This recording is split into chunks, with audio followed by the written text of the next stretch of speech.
Bueno, muy buenas tardes para todos y para todas. El Sistema Universitario del Eje Cafetero Sueje, la Escuela de Liderazgo para la Paz, el Departamento de Humanidades de la Universidad Tecnológica de Pereira, les dan la bienvenida a esta tercera sesión del curso de Narrativas para la Paz. Es un gusto tenerlos y tenerlas hoy aquí en este ejercicio de reflexión en torno a la palabra, en torno a la manera como nosotros decimos y apalabramos el mundo, a esa potencia que desde nuestra voz emerge de una manera particular para eh, hacer de nuestro contexto un mundo de significados. Significarnos al interior de la guerra es una cosa, significarnos al margen de ella es otra, construir la paz en medio del conflicto es otra. Vivimos en una sociedad extremadamente compleja, pues eso lo vemos en este ejercicio diario de nuestras vidas en los territorios y bueno, mirarnos desde otra perspectiva, como bien lo plantea el lingüista Noam Chomsky, nosotros somos palabra y al ser palabra, pues, ¿qué hemos hecho con nuestro ser? Es una reflexión muy interesante que él hace desde su lugar y que pues me llama muchísimo la atención, cómo desmontamos los discursos de la guerra y emergemos en unos discursos distintos.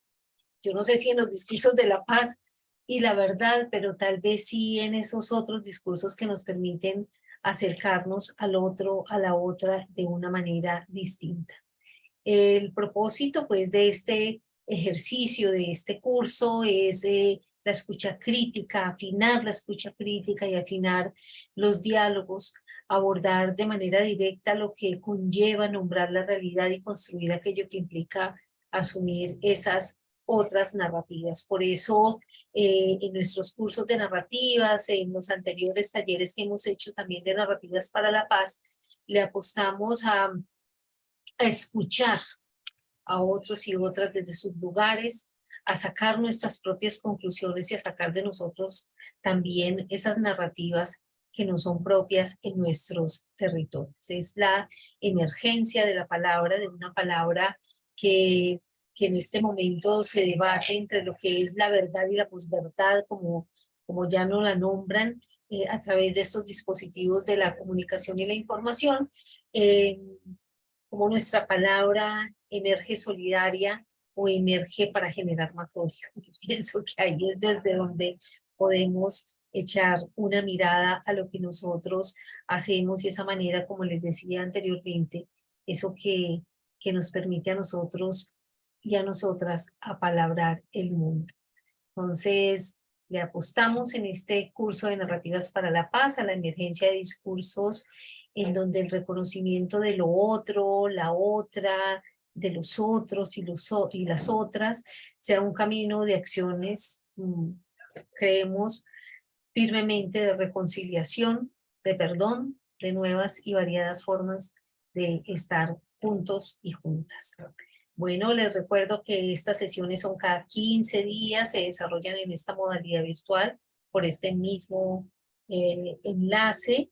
En las salas donde deben cambiarse el nombre, su nombre debe ser no iPhone, sino debe ser su nombre para que podamos hacer el registro de asistencia, según el reporte que arroja la plataforma. Y bueno, cada 15 días a las 2 de la tarde estaremos aquí en este ejercicio de reflexión. Bien. Hoy eh, tenemos un invitado muy especial. Contamos con la presencia de Casocaco Bucintana Mestre Izquierdo. Él es indígena aruaco de la Sierra Nevada de Santa Marta, aquí en Colombia, abogado de la Universidad del Rosario, autoridad mayor, comunidad ATI, Huacumuque, experto temático en sistemas jurídicos de los pueblos indígenas, ley de origen, derecho mayor, cosmovisiones ancestrales y pluralismo jurídico, biodiversidad, biológica y conocimientos tradicionales con enfoque étnico y saberes propios. Es que tenemos acá una persona muy formada que nos va a dar unos aportes muy interesantes. Él además es conferencista nacional e internacional, invitado permanente a distintos espacios académicos, institucionales y culturales, asesor permanente en justicia propia e intercultural, enfoque diferencial, étnico y territorial, jurisdicción especial indígena, coordinación, armonización, entendimiento y articulación interjurisdiccional e interinstitucional. Se ha desempeñado como autoridad en calidad de cabildo de la comunidad Arhuaca de Ati-Huacubuque del 2015 al 2016. Es especialista en justicia indígena para el programa JSP de USAID del 2017 al 21, asesor de la Dirección General de la Unidad Nacional de Protección del 21 al 22. En la actualidad es asesor jurídico intercultural de la Asociación de Cabildos Indígenas del Cesar y La Guajira y asesor jurídico de la empresa Duque Seguros. Yo miro aquí si hay alguien en sala. Están todos acá. Bien. Es formador ad honorem de la Escuela Jurídica Rodrigo Lara Bonilla. Cuenta con varias publicaciones en las que se destaca la justicia propia de los pueblos indígenas en Colombia, conceptualización y ejercicios prácticos, publicado en la revista indexada Saber, Ciencia y Libertad en diciembre del 2021. Él ha titulado su intervención Verdad y reparación desde un enfoque indígena y contextos territoriales. Entonces, por favor, le damos la bienvenida entonces a nuestro invitado del día de hoy, Kazukaku Busintana Mestre Izquierdo. Muchas gracias por aceptar nuevamente esta invitación de estar con nosotros compartiendo su saber. Bienvenido. Muy buenas tardes para todos los presentes en esta sala. Un saludo especial para Claudia Mónica Londoño y para Claudia Herrera por la invitación a este importante espacio. Por supuesto, extiendo el saludo a la Universidad Tecnológica de Pereira y a todos los que hacen parte del sistema universitario del Eje Cafetero. Todos y todas, pues un saludo muy especial para compartir este rato. Quiero primero decir que es muy importante escuchar. Entonces yo voy a hacer un ejercicio distinto. Empezar yo a hablar, no quiero darle la palabra a Doré Zapata Vázquez. Me transmitió, le vi un collar y eso me llegó como una energía y le quiero preguntar qué entiende ella por la verdad, por la reparación, o qué hay en su cabeza de eso. Entonces le doy la palabra al género femenino.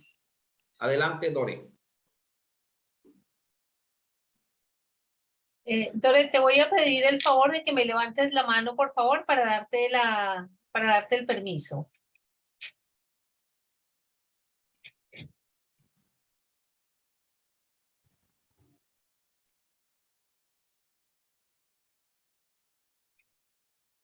¿Listo? Ya puedes activar tu micrófono. Hola, buenas tardes. Ay, me dio como unos nervios. Muchas gracias por dar la palabra, por precisamente propiciar un círculo de la palabra en este espacio tan bonito. La verdad, tan complejo, tan difícil, yo siento que hay muchas verdades, ¿no? Hay cosas objetivas, pero que también las podemos interpretar desde las subjetividades de tantas maneras.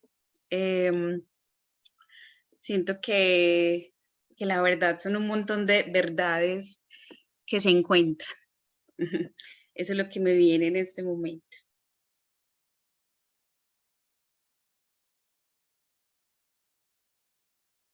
Muchas gracias a Doris Zapata Vázquez por su intervención, pero como hay que tener, la verdad también tiene que tener un equilibrio.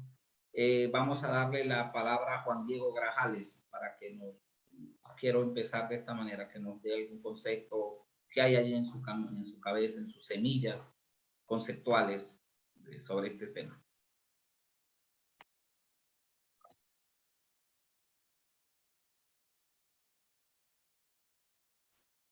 Buenas Adelante. tardes, ¿me escuchan?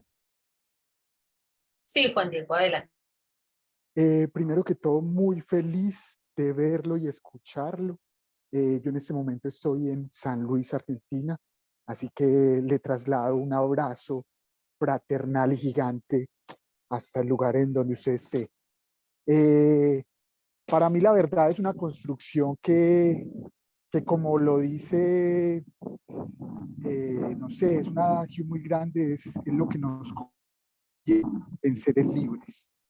Es lo que nos permitirá encontrarnos como un pueblo, como una nación, lo que nos permitirá aprender a respetarnos, a aprender a vivir como hermanos.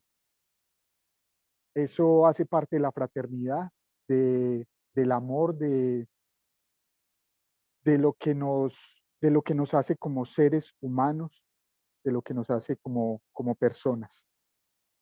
Me parece que es el lazo que nos ata a esta vida, al, a la esencia de lo que somos.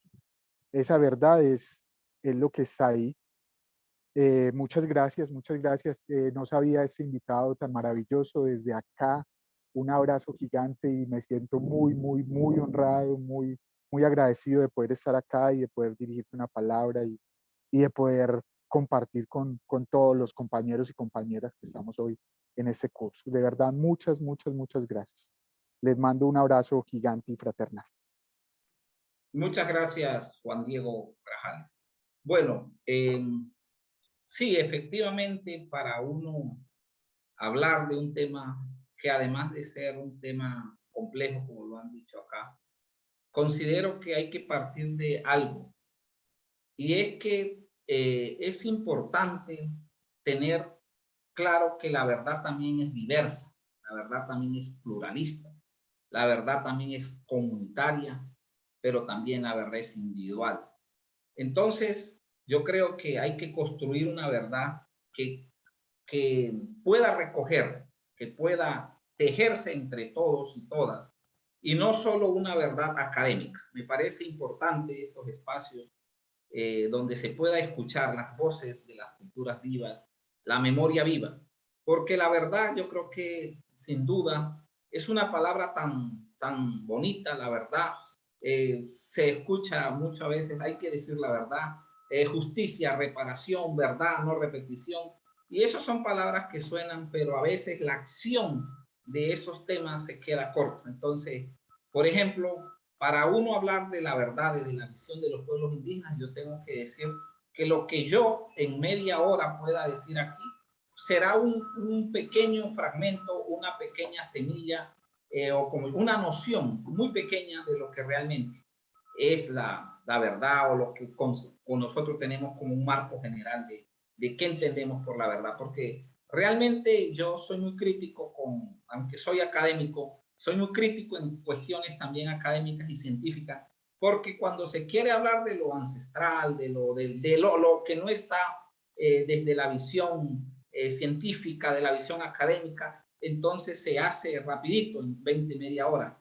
A veces a uno lo invitan a un foro para hablar por lo menos de un tema de justicia propia o de saberes propios, y en 2 horitas ya hacen se recoge como un documento, y eso es la base, la línea de base para decir ya conocemos los pueblos, ya conocemos la visión de los territorios. Y me parece eso además de peligrosísimo, me parece irrespetuoso. Yo creo que la academia también tiene que ir más allá de pensar que tiene la verdad, por ejemplo, de pensar que se la sabe toda. Y por eso yo que hago como una combinación entre eso académico, pero también en la verdad que tiene el río, en la verdad que tiene las piedras, en la verdad que tiene las cancuras o los centros espirituales de los pueblos, la verdad que está en el territorio, es algo que también es válido. Entonces hay que hacer una interculturalidad también de la verdad. una complementariedad y reciprocidad cuando hablamos de verdad. Entonces, uno podría decir que saldrían muchas definiciones sobre lo que es la verdad. Uno cuando es niño, a veces le llama la atención, tiene que decir la verdad.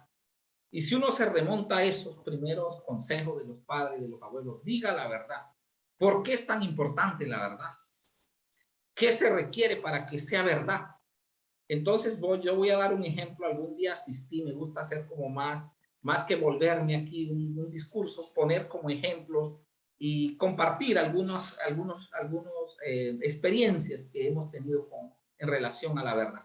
Algún día asistí a escuchar a unos personajes que habían hecho daño al pueblo cancuamo de la Sierra de Santa Marta, sobre todo este tema ante la JEP, para que se dijera la verdad. Y la verdad, de pronto, desde la lógica de los que hicieron el daño, de los victimarios, era narrar cómo lo hicieron, con detalles como, por ejemplo, decir, esa persona la recogimos a las 3 de la tarde, la montamos en una camioneta, la llevamos a un sitio y luego le dijimos que lo íbamos a llevar a una finca a recolectar café. Luego él se acostó y mientras él se acostó y se levantó, pidió permiso para ir al baño. Entonces ahí le disparé 3, 4 veces, cayó y no moría y lo rematé. Entonces, ese tipo de verdad, a veces, desde la lógica de ello, esa era la verdad. Y las personas que estábamos allí no podíamos, como digamos, tocó que una de las magistradas de la JEP parar esa narrativa, porque fue muy doloroso esa verdad, fue muy doloroso. Se nos revivió como ese momento, aunque no conocíamos al joven que había sido fusilado, pero esa narración que fue oral nos llevó a visualizar ese crimen tan cruel, tan doloso, tan con sevicia. Entonces, de ahí se sacaron algunas conclusiones. ¿Será que ese es el tipo de narración que quiere la víctima, la familia víctima? Y la mamá del muchacho decía que ella lo que le interesaba escuchar, la verdad era que ellos dijeran, él no era de ningún grupo al margen de la ley. Él era una persona dedicada al trabajo del campo, un recolector de leña, una persona que sembraba caña. Entonces, eso no lo dijeron ellos. Y eso era lo que ella quería escuchar, que él lo habían matado sin tener nada que ver con un conflicto que no le pertenece a esa familia, a ese pueblo. Entonces, fíjense que si bien la narración de las personas criminales, ellos dijeron una parte de la verdad, cómo lo hicieron, pero no dijeron lo principal que era para la familia que ella quería escuchar. No eran guerrilleros, no eran paramilitares, no hacían parte de ningún bando, simplemente era una persona que caminaba una tarde recolectando leña y estuvo, digamos, de malas, que se encontró con personas que lo hicieron pasar por un falso positivo. Entonces, con esto quiero decirles que realmente la verdad tiene muchos matices, muchas connotaciones. Entonces, para ese pueblo era importante que los jóvenes salieran ilesos, incluso ya muertos y todo, pero la verdad radicaba en decir, ellos no eran guerrilleros, ellos no eran paramilitares, ellos no eran del conflicto, ellos eran unos hombres de paz, que no debieron morir de esa manera, sino de forma natural, como lo mandata el universo. Entonces, con eso quiero dejar esta primera reflexión. Ahora bien, muchas veces se habla de la verdad en los escenarios judiciales y se habla también desde una verdad, desde la métrica que hacen los académicos, que hacen las universidades, que hacen los jueces, que hacen una sociedad que no está metida en el conflicto, sino, como yo digo, desde los computadores, desde las sillas que se mueven de un lado para otro. Y muy bien, eso es válido. La verdad también es válida desde muchos ángulos, pero también esa verdad también tiene que esparcirse a los territorios. Entonces, un ejemplo es, y voy a poner a mi pueblo Arhuaco. Para un mamo, la verdad significa Tazanamu. Tazanamu significa la verdad. La verdad debe ser lo que realmente es general, lo que realmente es profundo, lo que realmente sea transparente, lo que conlleve a tener un grado de honestidad muy alto. Entonces, para un mamo, por ejemplo, no basta con que le narren hechos de cómo ocurrieron, sino por qué se hizo, cuál era el objetivo. Es muy importante. Ustedes ven que en todo proyecto y todo eso casi es un pilar, objetivo, justificación. Entonces, lo mismo, en la verdad tiene que haber también un objetivo de esa verdad, una justificación de esa verdad. Y eso no significa que el daño, si se trata de hablar de la verdad sobre un daño, se tenga que, digamos, partir, se dejen de decir algunos temas, sino que se apunte a lo que realmente los pueblos quieren desde lo territorial. ¿Por qué se le hizo daño a una persona? ¿Por qué se le hizo daño a la naturaleza? ¿Qué se buscaba con eso?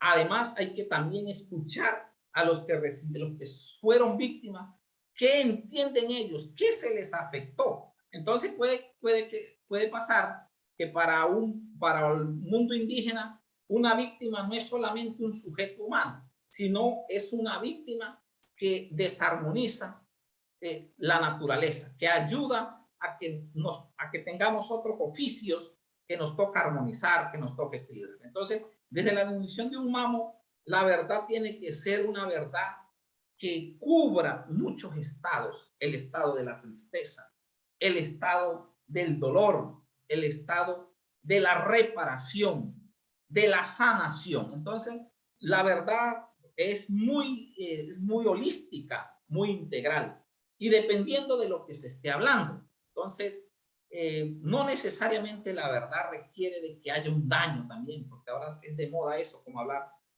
la verdad, justicia, reparación, porque un daño. Hay cuestiones que no tienen que estar relacionadas con un daño humano, pero por ejemplo, cuando ocurren en los pueblos indígenas, por lo menos de la Sierra Nevada, afectaciones a la línea negra o al territorio, el territorio es vivo, es sujeto de derecho, entonces ahí también hay un daño, no necesariamente es porque mataron 2 o 10 personas, pero se afectó el agua, se afectó los sitios sagrados, se afectó los ejercicios de esa comunidad. Entonces se requiere también de una verdad sanadora, de una verdad que también exprese y exalte a los pueblos indígenas como pueblos de paz, porque se han involucrado en cosas que no son. Entonces, para los pueblos es muy importante que se les dé como esa restauración de decir, no, nosotros lo que hicimos como parte de un conflicto, que se diga eso, lo hicimos porque nos dio la gana, porque ustedes no son parte del conflicto, ustedes son víctimas. Nosotros equivocadamente hicimos todo ese daño a la naturaleza, pusimos horarios, controlábamos cosas que no deben ser, no permitimos la libertad de caminar por las noches, etcétera, etcétera. Entonces, fíjense que no necesariamente tiene que haber una pérdida humana. Entonces, la verdad, cuando se habla de estos temas, en temas de paz, no necesariamente desde la visión indígena están relacionados a temas solo humanos, sino a temas de la naturaleza, a temas espirituales.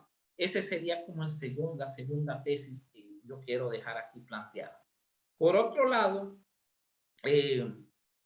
la verdad entre los pueblos indígenas debe ser planteada desde la visión que se da en los territorios.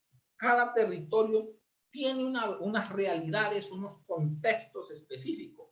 Entonces, no es lo mismo la realidad de un pueblo urbano, en Bogotá, en Pereira, en Armenia, a un pueblo que está allá en la periferia de Colombia, a la orilla de los ríos, donde allá no llega el Estado. Entonces, ¿qué tipo de verdad es la que esos sujetos colectivos de derechos reclaman o requieren? Es muy diferente. Allá no estarán pidiendo, si se está hablando de las personas que se les ha afectado la vida, el aire, por lo menos la minería, muchos temas. O sea, la verdad no está relacionada solo con un tema de afectación al humano, sino esa afectación también tiene que partir de una visión desde los pueblos indígenas, desde la visión propia del etnodesarrollo, o como se quiera llamar, de visión propia, la autonomía. Entonces, digamos que por eso para los pueblos indígenas es muy importante no escuchar solamente unos expertos y 3 o 4 y haciendo documentos, sino en el círculo de la palabra, en las malocas, en las canturbas, en los territorios, en las asambleas, en las reuniones comunitarias, que todos, entre todos, aportemos un grano de arena para decir la verdad, para escuchar la verdad. O sea, la verdad no solamente se dice, también hay que escucharla, masticarla colectivamente, días, noches, meses, años. Y eso es lo que realmente nos va a generar una narrativa, unos conceptos macros para entendernos desde las diversidades, desde las formas, enfoques diferentes. Entonces, esa sería también una mirada de que la verdad no está dicha. Uno cuando estudia, recuerdo cuando hice secundaria en un colegio en Santa Marta, el profesor dijo es que no hay verdades absolutas. No hay verdades absolutas. Y es cierto, no hay verdades absolutas, pero para los pueblos indígenas la palabra absoluta podría ser discutible en qué sentido. Si yo aquí pregunto al escenario, hay discusiones muy humanoides. ¿Qué quiero decir de eso? Que tienen que ver con conceptos humanos, si es rojo, si es amarillo, pero hay cosas que para los pueblos indígenas nos cobijan a todos. Una verdad es que todos los que estamos aquí necesitamos del agua y del aire. O alce la mano el que ya está en un estado tan elevado espiritual que vive del prana. No creo que lo haya, lo haya aquí en este escenario, pero si lo hay, alce la mano. Y eso podría ser una verdad. Por eso la defensa de la verdad tiene que estar relacionada para los pueblos indígenas con la defensa del agua como portadora de vida, porque sin agua no podemos existir. Por eso el hombre se ha querido ir a otros planetas a buscar agua, a buscar vida, pero la vida está acá. Lo que nos posibilita la vida es el agua, el sol, las montañas, el aire, sea donde estemos, en el 35 pisos, pero allá necesitamos un vasito con agua para vivir. Entonces, desde la visión de los mamos, la visión de los abuelos, de los ancestros, la verdad está relacionada también a una verdad universal, una verdad cultural, espiritual, una verdad que no es una verdad desde lo humano, sino desde la ley de origen. ¿Qué es la ley de origen?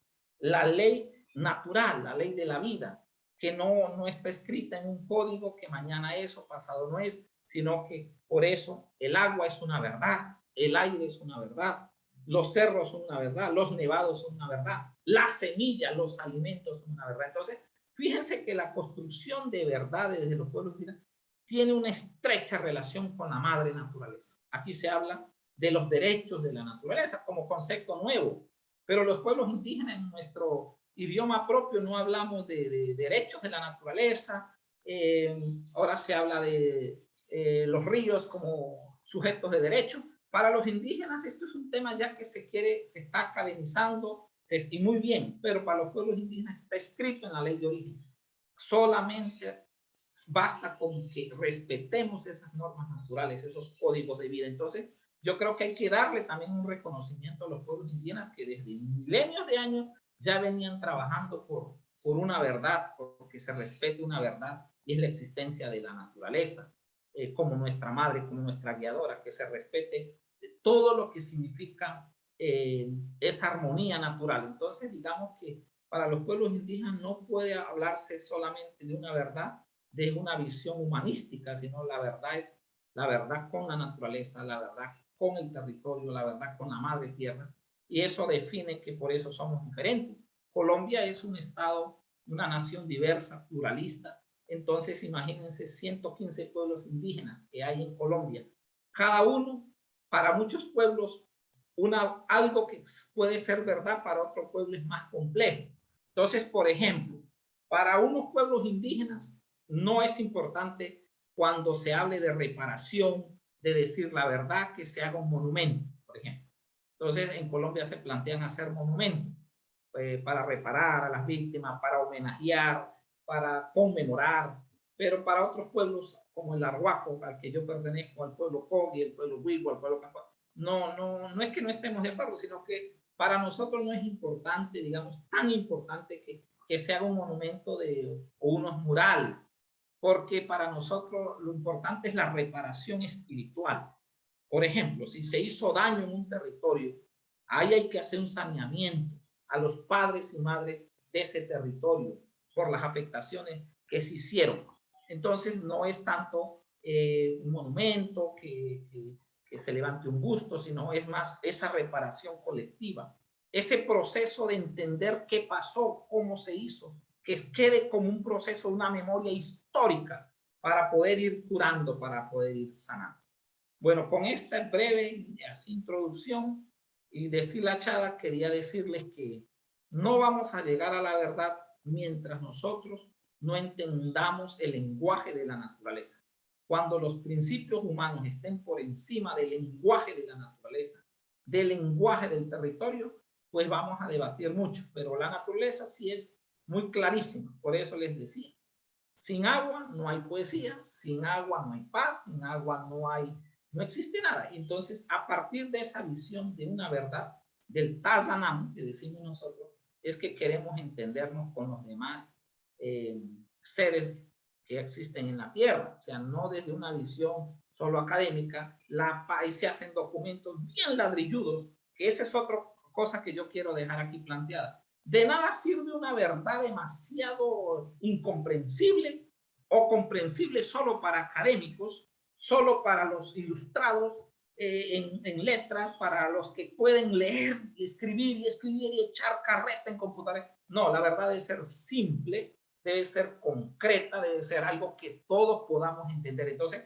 hay que desacademizar la verdad y volverla más cultural, más asequible a todos y a todas, a las personas que saben leer, a los que no saben leer, a los sabios y sabias, a las mujeres, a todos, porque es algo para todos y para todas. Entonces, creo que también a veces me quedo muy aterrado de esos documentos ladrilludos, muy ladrilludos. En Colombia se hablan fuera del castellano 67 idiomas nativos. Entonces, no están traducidos, por ejemplo. No hay unos videos o no hay unos podcasts que se le puedan llevar a los territorios. Entonces, hay mucha cosa, mucho ego de la verdad, mucho ego académico, sí, la verdad, y todos están haciendo las cosas del principio de buena fe. Pero a mí sí me parece que es la etapa para ir desglosando, ir como llevando a los territorios, esparciendo unos conocimientos sobre la verdad, sobre la reparación, que puedan ser asimilables, comprensibles a las lógicas territoriales,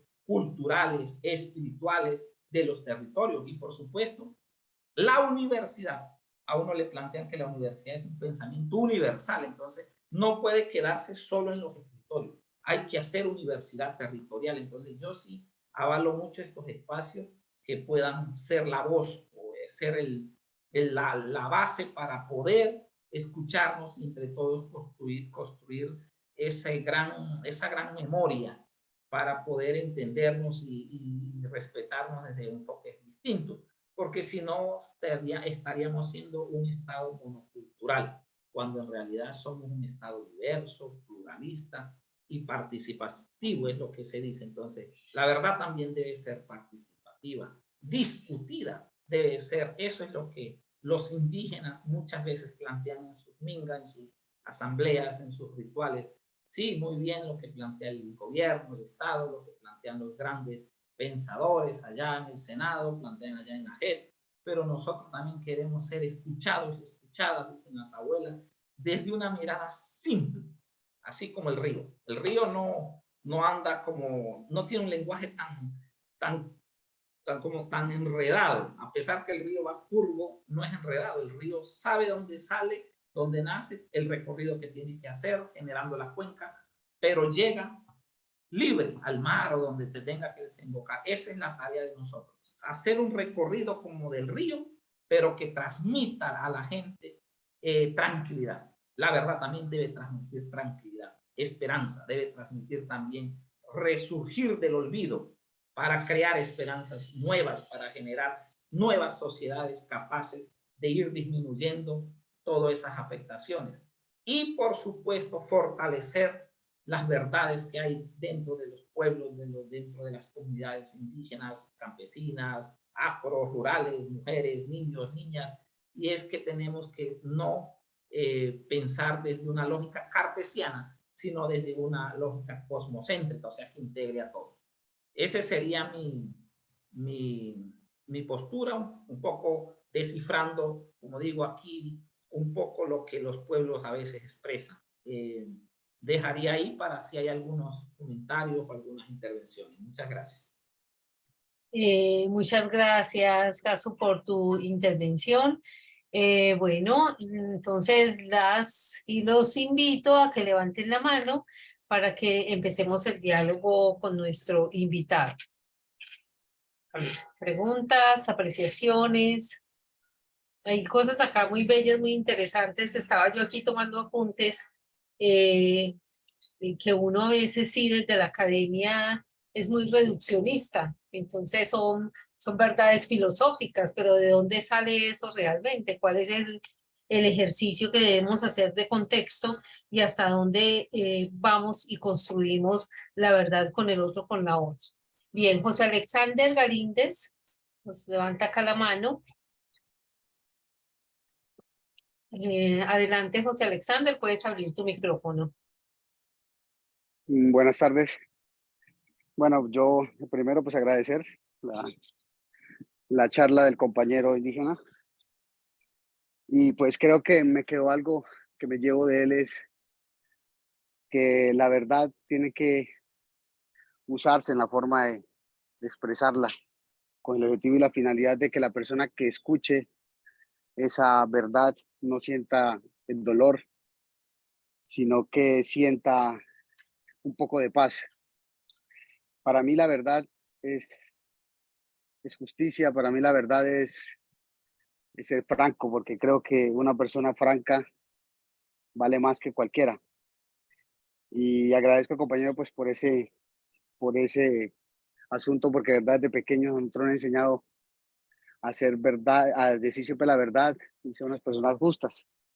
No sé si con el tiempo de pronto uno se le va opacando esa imagen que le enseñan las personas desde que está uno de corta edad, lo que aprende uno en los colegios. Y también otra, pues no sé, inquietud que yo dejaría sería, bueno, que hubiera una capacitación de tanto cómo expresarse en el momento de hablar, por ejemplo, hacer un taller, hacer como una especie de simulación, donde pongamos un ejemplo, y que ese ejemplo, digamos, todos lo hagamos o que dejamos varios ejemplos en grupo y que expongamos una verdad como debería ser la mejor y que haya una representación de saber si se ha entendido un poco el tema de cómo decir las cosas en el momento que nos toque. Gracias.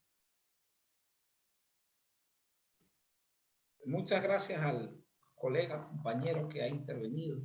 Bueno, esa es la idea de que entre todos podamos aprender algo y multiplicarlo. Bueno, mientras él hablaba, a mí se me vino algo. Los indígenas somos muy dados a lo que vaya saliendo. A veces preparamos mucho el discurso y eso también se vuelve a veces. Nosotros decimos la verdad también debe ser desde el corazón, desde la palabra del corazón, desde desde lo profundo del ser. Entonces, fíjense que a veces uno habla mucho de la verdad, pero como es una sociedad, la sociedad colombiana, nos hemos acostumbrado a escuchar muy poca la verdad y una verdad a media. Entonces, es lo que él decía, o sea, claro, por ejemplo, yo sí pienso, como les narraba desde el principio, a veces se hacen unas narraciones con una postura de que estoy diciendo la verdad, pero resulta más bien revivir dolor. Entonces también debería irse preparando una construcción, no ideal, pero es una construcción de aprendizaje, de experiencias para fortalecer cómo debe ser que aprendamos a escuchar la verdad y qué tenemos que decir de toda esa verdad sin ir a lo que pueda generar más daño, más dolor o recordar episodios que son muy lamentables, ¿no? Entonces, por ejemplo, a uno siempre le dicen, diga la verdad. Si dice la verdad, pues, ¿por qué es importante? Él habló de la justicia. ¿Por qué la verdad en justicia es importante? Cuando se dice la verdad, hay una posibilidad de sanación. Cuando uno está ocultando la verdad, no dice la verdad completa, entonces es como si no tuviera un arrepentimiento, como si eso no estuviera consciente de lo que afectó. Y en muchas ocasiones también la verdad se torna un poco dilatoria, porque le metemos muchas, yo no sé si historia, le metemos muchas ramas, muchas arandelas a la verdad. Entonces, más que la verdad, se vuelve como una historieta de verdad. Y aquí lo que se trata es que la verdad sea una verdad sincera, una verdad de amor, una verdad de paz, una verdad de salud mental también. Entonces, hay que practicar desde los niños la verdad. Entonces, yo me acuerdo, cuando uno era niño, si uno se robaba una panela, el papá le decía, diga la verdad.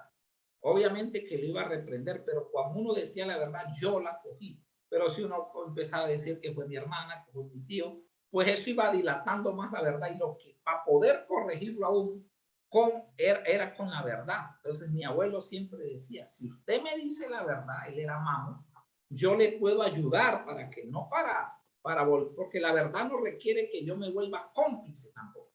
La verdad también tiene que ser un aporte para esclarecer las cosas, para salir a la luz. Entonces digamos que la verdad es importante para sanar, para que haya luz, y también para que esos hechos nos sirvan como ejemplos para no cometerlos. Por eso es que se habla de justicia, reparación, no repetición. Y la no repetición es parte de un proceso, que haya compromisos de aprendizaje, de no volver a hacer lo mismo. Por eso, cuando uno escucha eso, no lo vuelvo a hacer, pero eso no es una palabra como los guayos han enseñado, no es que perdón y ya no. El perdón, si yo estoy diciendo la verdad, debo restaurar desde la justicia restaurativa, debo compensar.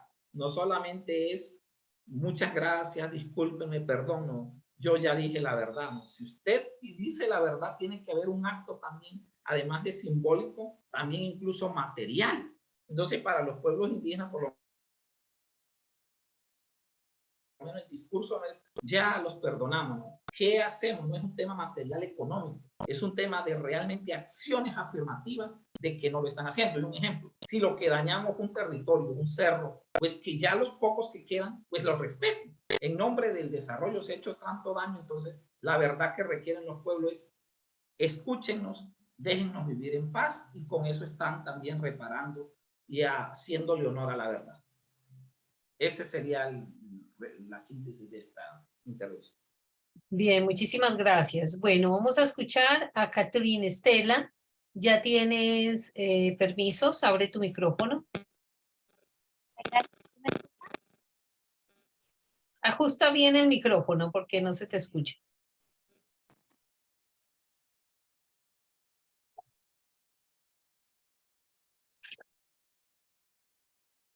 Catherine se desconectó.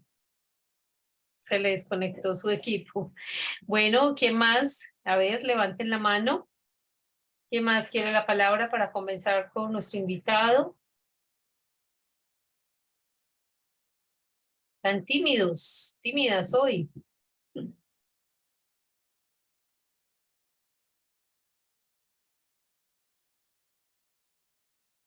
Bueno, Freddy.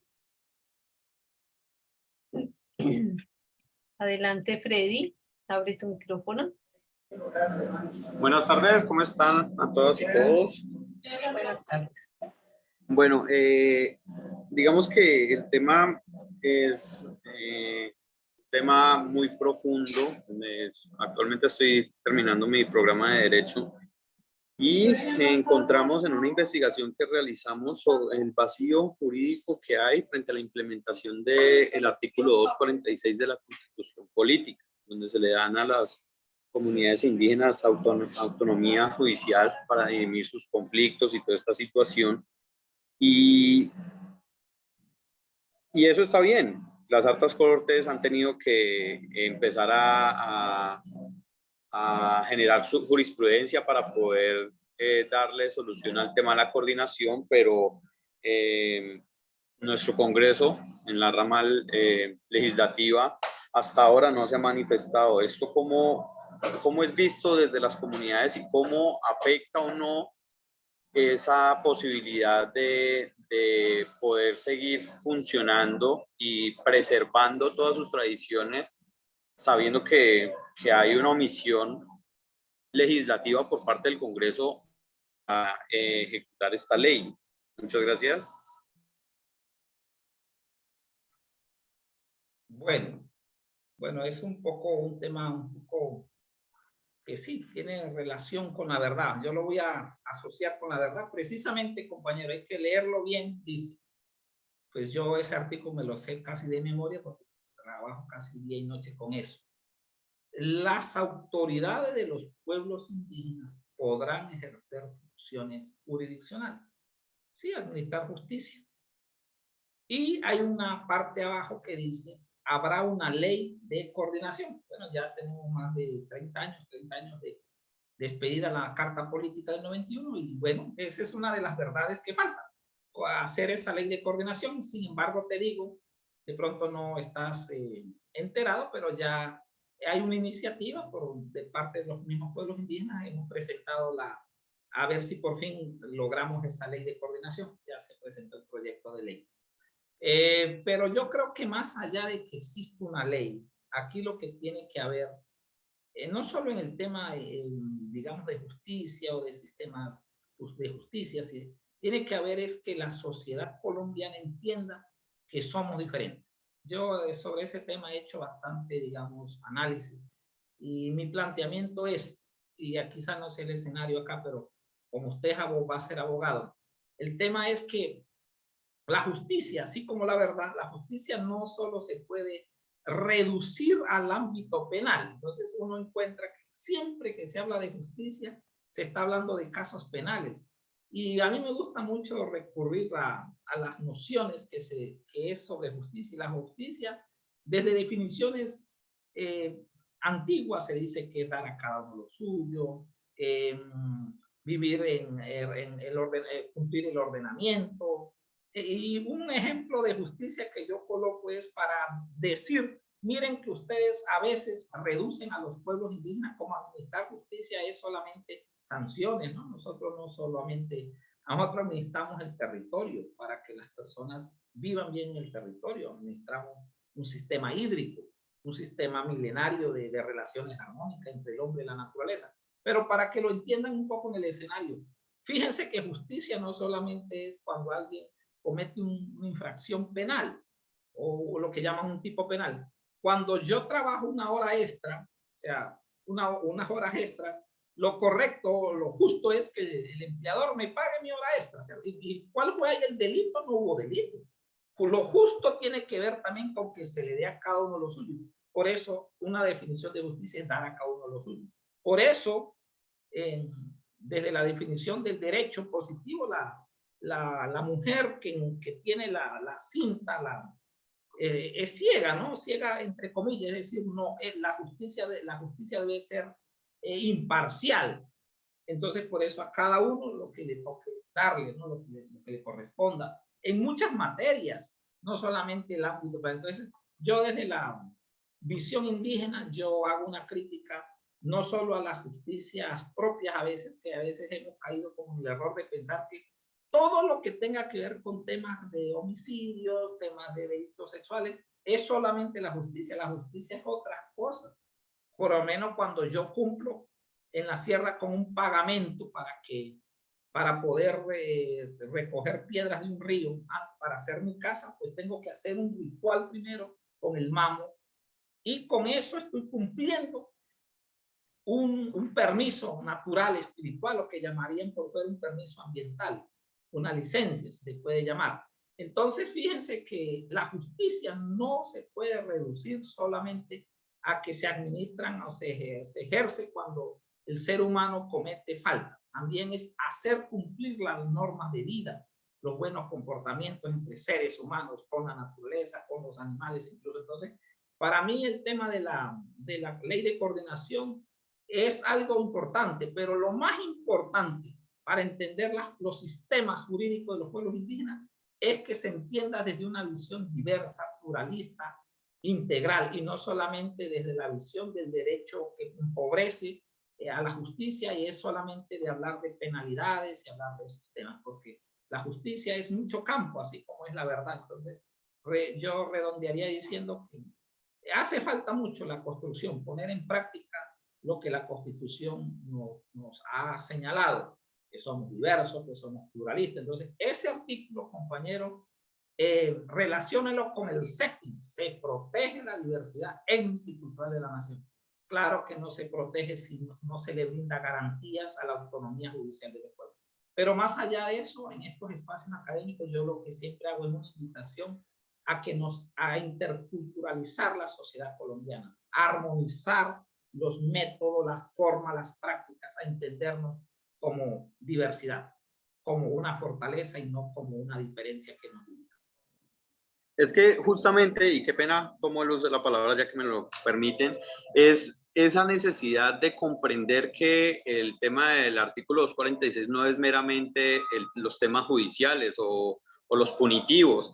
Tenemos que entender que la justicia va mucho más allá de eso, de respetar las raíces, de contemplar que la cosmovisión indígena es tan diversa que es imposible encasillarla o encerrarla en un solo espacio. Nosotros dentro de esa investigación concluimos que la mejor estrategia son los diálogos interculturales, que si bien no se espera que en las comunidades hayan vulneración de los derechos fundamentales o de los derechos humanos, sí haya un respeto por esa necesidad de hacer que no sigamos de manera arbitraria creyendo que desde el occidente podemos dar la solución a las problemáticas o a las necesidades que hay en las comunidades que tradicionalmente han estado funcionando y que tienen toda una estructura de mucho respeto que es desconocida. Entonces, me parece interesante, digamos, ampliar esa discusión a que no nos vayamos por el tema judicial meramente. Entendamos que somos un país pluriétnico y que necesitamos tener esa comprensión de que las diferencias son de mucho respeto y de igual valor. Entonces, muchas gracias por la intervención. Gracias a usted. Creo que hay más participantes, Claudia Mónica. Sí, claro que sí. Ya tiene permisos María del Pilar Abad. Puedes encender tu micrófono. Bueno, muy buenas tardes para todos y todas. Agradecer esta presentación, esta ilustración que se nos hacen desde los pueblos indígenas. Sí, estoy muy de acuerdo con lo que se menciona. Nosotros como comunidades indígenas le aportamos mucho a muchos procesos y con el tema de justicia realmente uno siente, yo que he podido participar acompañando a algunos compañeros indígenas en algunas cárceles que han estado, uno ve que realmente no se realiza un proceso de resocialización. La persona de allí no todas las veces sale resocializada y muchas veces también cuando las personas las alejan de los territorios, les vulneran esos derechos a que de pronto ellos sigan sosteniendo culturalmente algunas tradiciones que se traen. Entonces, pues nosotros acá en el resguardo indígena de San Lorenzo también tenemos la aplicación de justicia y pues allí se realizan unos procesos es por forma de fases. Entonces las personas acá no se les vulnera el derecho al arraigo territorial. Acá ellos están en su territorio, compartiendo con sus familias, se les hace medicina tradicional para que ellos vayan saneando y subsanando esas situaciones complejas que los llevaron a estar en esta condición de estar privado de la libertad. Entonces es muy importante cuando ese guía espiritual realiza estos procesos con ellos, porque es un acompañamiento mucho más directo a la persona, a la actuación o la situación que está viviendo en su momento. Entonces, yo siento que estos procesos de justicia propia han permitido que la persona tenga más forma de resocializarse dentro de su territorio que fuera del mismo. Muchísimas gracias.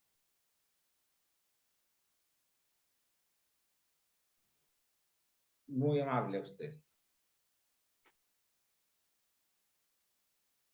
¿Algún comentario o seguimos con la otra intervención? Bueno, sí,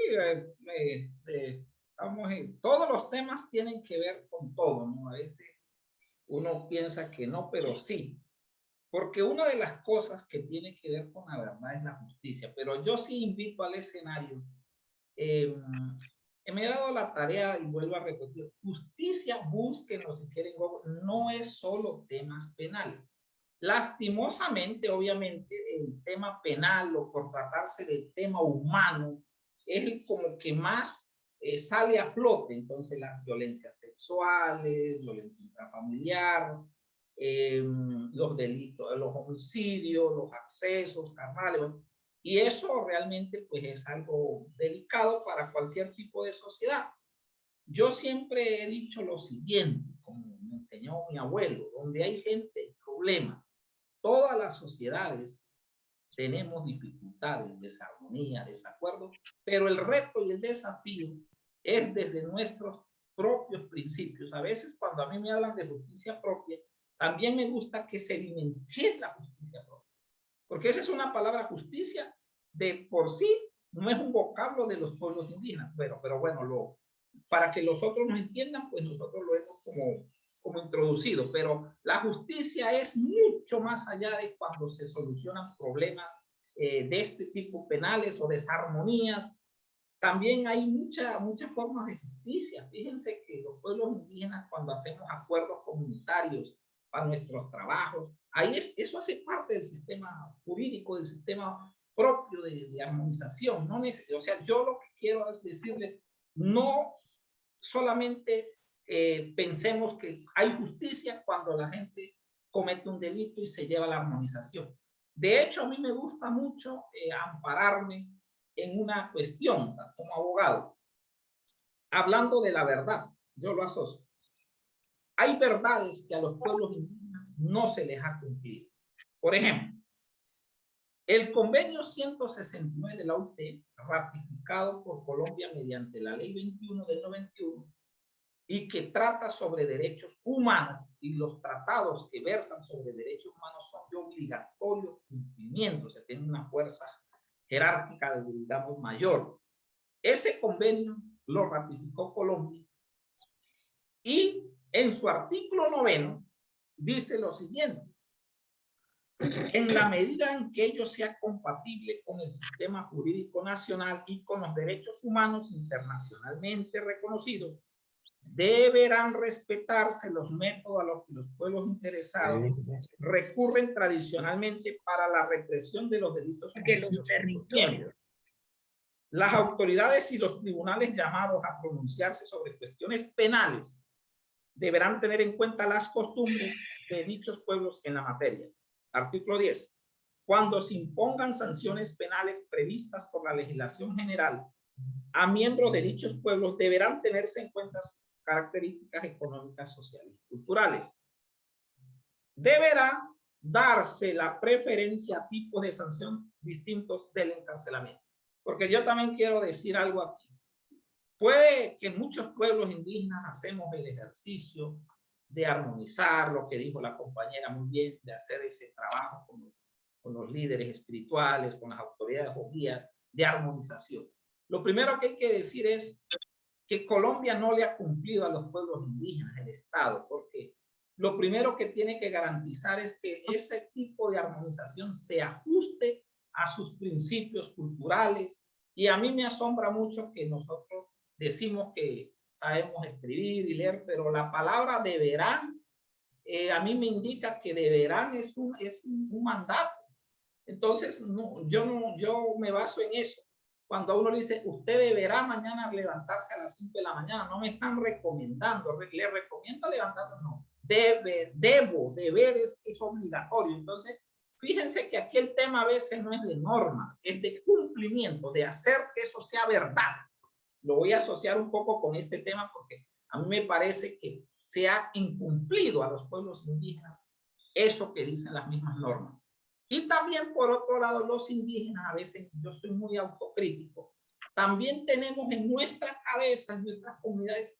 Entonces yo hago esta reflexión: cuando los indígenas hacemos ejercicio de administrar justicia de acuerdo a usos y costumbres, hay una cierta resistencia de unas de las comunidades a veces a entender que eso es justicia también.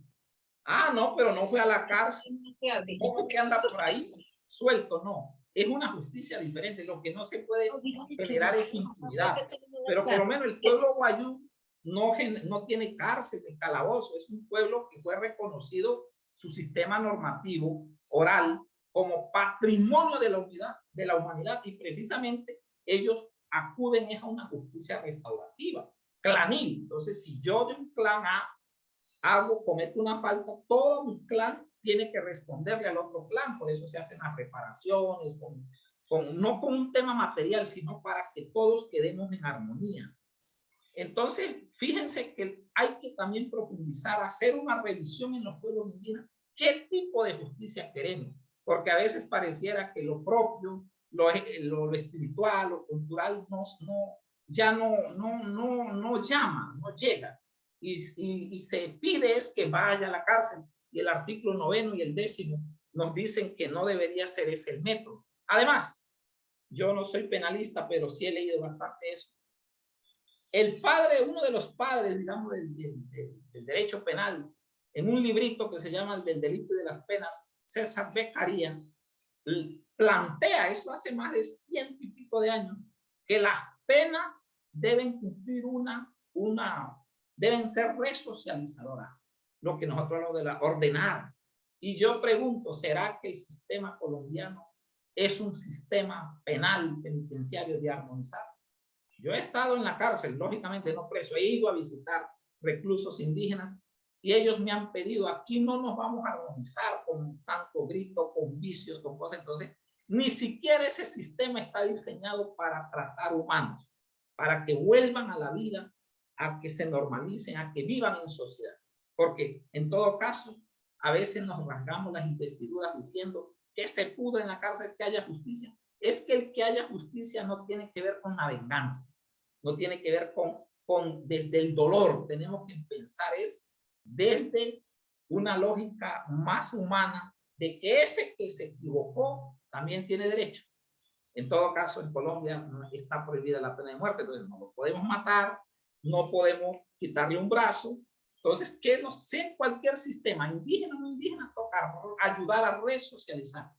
Ese es como el reto. Entonces, hay que discutir al interior de las comunidades que por mucho que pensemos que allá es mejor, habría que revisar. Lo de nosotros también es válido, también hay que empoderarlo de nosotros, fortalecerlo. Entonces, muchos pueblos los veo, sobre todo con este tema penal, que ya no quieren hacer ese ejercicio, sino que de una vez que lo manden a la cárcel. Pero yo pienso lo siguiente, que no pienso desde un ámbito jurídico. Los pueblos, las personas indígenas tienen un fuero especial. Y ese fuero no es que lo traten mejor o peor, es diferente. Entonces, cuando el cabildo, las autoridades indígenas mandan a los comuneros a la cárcel, ese comunero puede apelar diciendo esto del artículo 9 y decir, sí, yo soy culpable o responsable de algún delito, pero me tienen que llevar al territorio a sanar allá, porque así lo establece el convenio 169. Entonces, mucha filosofía, mucha carreta jurídica, pero no hemos dicho, no nos están cumpliendo con la verdad, y es que hayan centros de armonización en los espacios de los pueblos, que se fortalezcan las autoridades. Entonces, yo creo que estamos en construcción también de ir tejiendo unos sistemas propios que realmente estén mucho más allá, liderados por indígenas, que vayan más, sean pensados más desde la lógica espiritual, cultural, de armonía, y no 4 paredes, que es una forma nada más de reprimir penas, no lo es todo.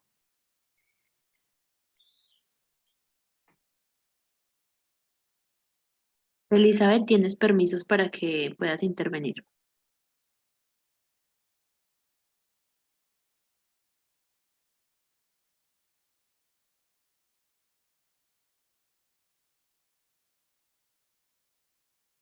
Elizabeth, no te escuchamos.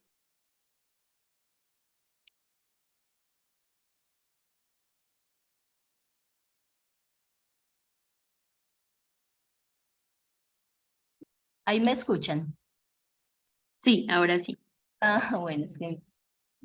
Bueno, buenas tardes a todas y todos. Qué charla tan bonita, pues todo el diplomado ha sido muy especial.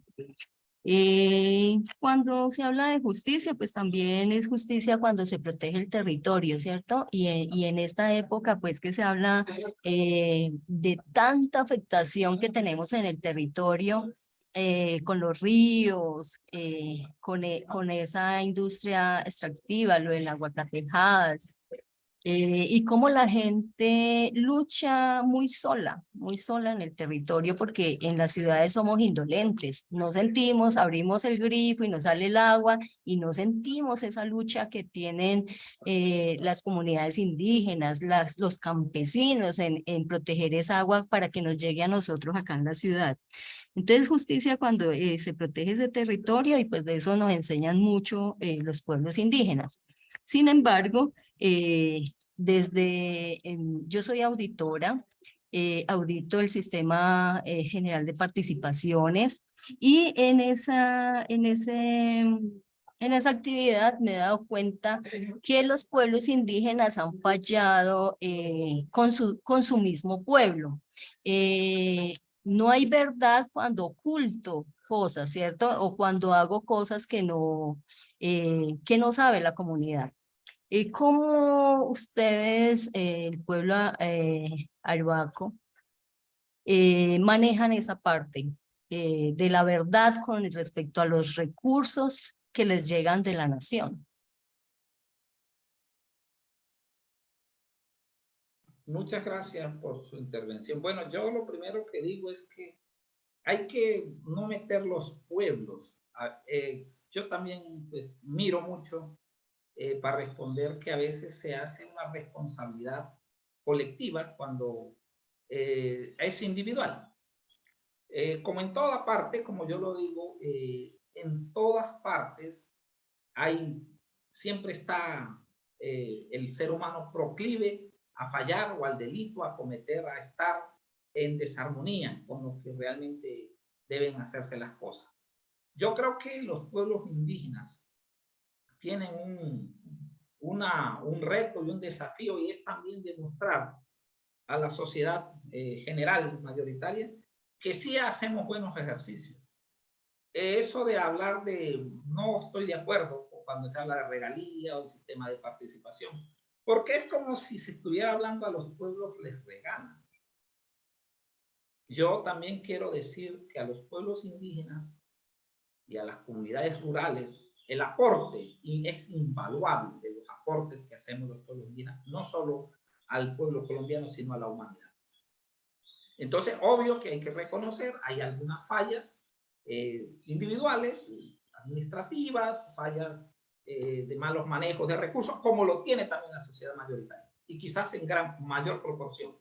Para el pueblo arhuaco, por lo menos, los recursos son sagrados, como administrar, en eso sí sabemos nosotros, administrar un nevado. Por eso nosotros este Tutuzoma es nuestra representación de autoridad moral, ética con los nevados. Nosotros no usamos la nieve para pisarla, para egos espirituales o retos físicos. Lo logré, subí a la nieve más alta de Colombia, no. Somos guardianes de las montañas, cuidadores. Entonces, como administramos recursos naturales, pensando en vida, en ríos para niños y niñas y generaciones, centenares de generaciones, pues también se hace extensivo a los recursos públicos, que yo no llamaría regalías, sino es una forma también de participación en lo que los pueblos de alguna manera también le han contribuido a la construcción de nación. en el aporte de oxígeno, en el aporte ambiental, en el aporte del manejo del medio ambiente, en el aporte hídrico. Entonces, sí es verdad que hay personas, no pueblos, personas que hacen mal uso de los recursos, pero en cada pueblo también eso está visto como algo que afecta, no solamente no es un tema solamente de tema fiscal, es un tema también de comunidad, de afectación comunitaria, de afectación cultural. Para nosotros no la definición de embolsillarse, pues como me está hablando acá de un recurso, no es solamente eso, sino es que con eso se está obrando de una manera equívoca frente a nuestros propios sistemas propios que nos indican, por lo menos en la lengua de nosotros se habla del Yusinka Yusintama. El Yusinka Yusintama, nuestros propios códigos de vida, no códigos escritos, sino desde la forma milenaria de pensar es no hacer daño, no robar, no matar, no generar procesos que dañen a los demás. Entonces, cuando yo hago apropiación de recursos que van para la comunidad y los manejo mal, estoy afectando a la comunidad. Entonces, eso es un tema que también para los pueblos indígenas se ha convertido en un agregado más para poderlo armonizar, ordenar, ayudar a equilibrar eso. Pero sí quiero dejar en claro, no mencionemos los pueblos indígenas usan mal, porque es como si dijeran los bogotanos usan mal los recursos cuando en paz descanse el alcalde que murió, fue él, no fueron los bogotanos, cuando el tema es la 26, ¿cierto? Entonces, aquí a mí me enseñaron que las responsabilidades son individuales, no colectivas. Entonces, me parece un poco peligroso ese concepto de decir los pueblos manejan mal, los pueblos manejan. No, ciertas personas de algunos pueblos indígenas, porque no son todos, han hecho malos usos de los recursos, desviación, y eso atenta no solamente contra un tema público, sino también con las propias esferas internas de la comunidad. O sea, en un pueblo indígena no se discute solamente porque se apropió de ese dinero, porque se utilizó de una manera inadecuada, sino que se van más a las normas propias de formación. Nosotros por eso no hacemos cosas que atenten contra los otros. Entonces, ahí funciona el derecho propio, el derecho milenario, la ley de origen. Y es como si yo señalara a la sociedad mayoritaria tiene unas fallas. Por ejemplo, desvían ríos y dejan sin agua a una gente. Desviaron el río Bruno en La Guajira y los guayú no tenían agua.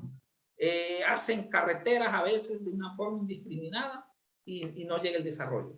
Entonces, con eso no estoy dando respuestas contestables, sino decir, en gran proporción nosotros así también asociamos la pérdida de recursos públicos que administramos. Entonces, entre todos tenemos que ayudar para que haya transparencia, para que haya equidad, pero no es un tema solo indígena, es un tema global, la corrupción, los malos manejos, los malos hábitos, las feas costumbres, pero los pueblos indígenas dentro de nuestros códigos milenarios estamos en desacuerdo con que se hagan esas prácticas. O sea, no es una práctica de los pueblos indígenas, es una práctica que tiene que ver con personas equivocadas que no están, digamos, ordenadas cultural, espiritualmente. Entonces, pues, no estamos en desacuerdo que se apliquen las normas. Nosotros también hemos dicho, nosotros somos indígenas, pero no estamos de acuerdo con las cosas, las conductas inapropiadas que afecten la ley tanto propia indígena como la ley también, digamos, la ley positiva, las normas de derecho positivo. Entonces, digamos que en mi cultura, por lo menos, este es un tema que se debate y se hace también una formación a las personas. Por eso siempre se escogen líderes, lideresas que puedan tener una formación, una conciencia colectiva. O sea, porque las autoridades de los pueblos indígenas no representan a ellos mismos, sino representan un sinnúmero de personas y tienen que estar, digamos, ser mensajeras de buenas conductas, de buenos comportamientos. Entonces, digamos que como donde hay gente y problemas, también nos llegó ese problema a los pueblos indígenas, pero no somos ajenos también en hacer también desde nuestras propias formas, hacer tachar eso inapropiado y lograr también que eso se pueda conducir desde la justicia propia y también desde la justicia intercultural. Muchas veces muchos pueblos han denunciado a sus propios autoridades para que sean, digamos, llevados pues, al rigor de la ley y pues paguen por lo que está mal hecho. A los indígenas no nos van a decir que eso es algo que nosotros lo consentimos. Nosotros estamos, digamos, reprochamos eso porque desde nuestras formas milenarias está ya dicho, escrito, no nos gusta robar. Ahora aquí llaman hurto o desviación de dinero, sin enriquecimiento sin causa. Bueno, eso ya es terminología jurídica, es otra cosa, pero entre nosotros robar no está dentro de los códigos.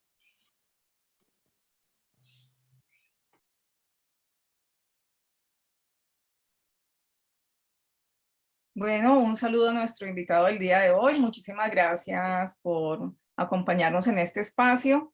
La profesora Claudia Mónica tuvo un inconveniente con su internet, entonces yo voy a continuar con ustedes pues, en la sesión del día de hoy. Muchas gracias. Efectivamente, creo que la reflexión es muy válida. No es posible hablar de los pueblos o de una comunidad en general, ¿cierto? Considerando una conducta en particular. Sabemos que Colombia es rica en pueblos indígenas, en diversidad, y en esa medida hablar, por ejemplo, de los arhuacos es diferente a hablar de los cancuamos o de los emberachamí o de los emberas-catío. Cada pueblo, cierto, tiene su riqueza cultural, pero también es su cosmovisión frente, pues, al mundo, valga la redundancia. Entonces, muchísimas gracias por acompañarnos en este espacio. Esperamos que nos pueda volver a acompañar en otro espacio posteriormente, ya sea de forma presencial o en alguna de las ofertas académicas que desarrollamos. No sé si quieres dar unas palabras de cierre. Para despedirme, muchas gracias Claudia Herrera, agradecerle su invitación y saludar a la profesora que tuvo que seguro marchar o se tuvo algún problema técnico y enviarles un abrazo fraterno a todas las mujeres y hombres que están aquí y que sigamos construyendo entre todos la nación pluralista, la verdad pluralista, diversa y motivarlos a que sigamos compartiendo y ahondando más en nuestra Colombia profunda, porque realmente voy a citar a Diana Uribe, la historia siempre tiene dos versiones. Entonces ella decía, cuando uno escucha solo por lo menos qué han dicho, lo que antes se decía de los indígenas, lo han dicho los cronistas que vinieron, los conquistadores, y hubo muchas cosas allí que no estaban como bien concuerdas, o sea, no concordaban. Por eso la verdad también debe ser escuchada de diferentes ángulos, diferentes comunidades. Para construir una verdad histórica hay que escucharnos entre todos y todas y así podemos dejar a nuestros hijos e hijas una verdad armonizadora. Muchas gracias y feliz tarde. Bueno, muchísimas gracias.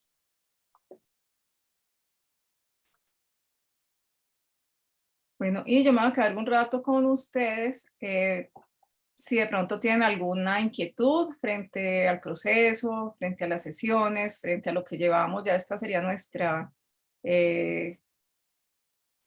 tercera sesión. En las dos primeras sesiones hemos trabajado temas asociados al informe, al legado de la Comisión de la Verdad y pues a partir de este momento damos como una mirada, ¿cierto? Desde las diversidades, pero también desde los territorios. Entonces, si alguien tiene alguna duda, bien pueda, me levanta la mano y con gusto le damos respuesta. Nuestra próxima sesión sería dentro de 15 días. Están muy silenciosos el día de hoy.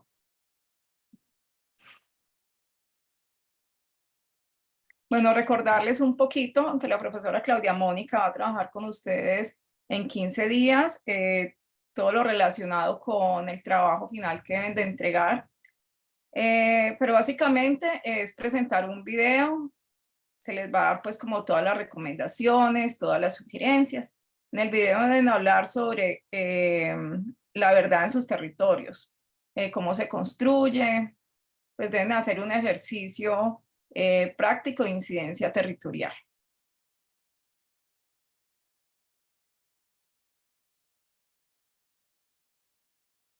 Bueno, entonces, bueno, Alexander, entonces te voy a dar la palabra. Alexander, bien pueda, ya tiene todos los permisos. Gracias. Bueno, agradecerle ahí la charla tan interesante del día de hoy y pues no sé si de pronto podría dar una sugerencia. Veo que la conectividad hoy fue mucho menor que la vez pasada. Me imagino que como el único medio que tenemos nosotros es el correo electrónico. Entonces, posiblemente no sé si es posible de que, no sé, un día anterior se pueda enviar el enlace para recordar la reunión para que haya más participación. Gracias. Sí, muchas gracias. Siempre tratamos de enviar el recordatorio pues antes de la sesión, pero vamos a tener en cuenta nuevamente tu sugerencia y esa es la recomendación también a Camila que nos acompaña, aunque Camila es muy juiciosa y siempre lo hace. Entonces lo que podemos hacer es ponerles como a través del calendario como un recordatorio. Ese le recuerda a uno el día anterior, pero también le recuerda, por ejemplo, media hora antes y después, por ejemplo, 10 minutos antes. Eso se hace de forma automática y en realidad pues es muy fácil. Y vamos a tener en cuenta tu sugerencia, José Alexander. No sé si alguien más desea hacer alguna recomendación o quiere, tiene alguna inquietud. Bueno, si no, nos vemos en 15 días. Les deseo una excelente semana y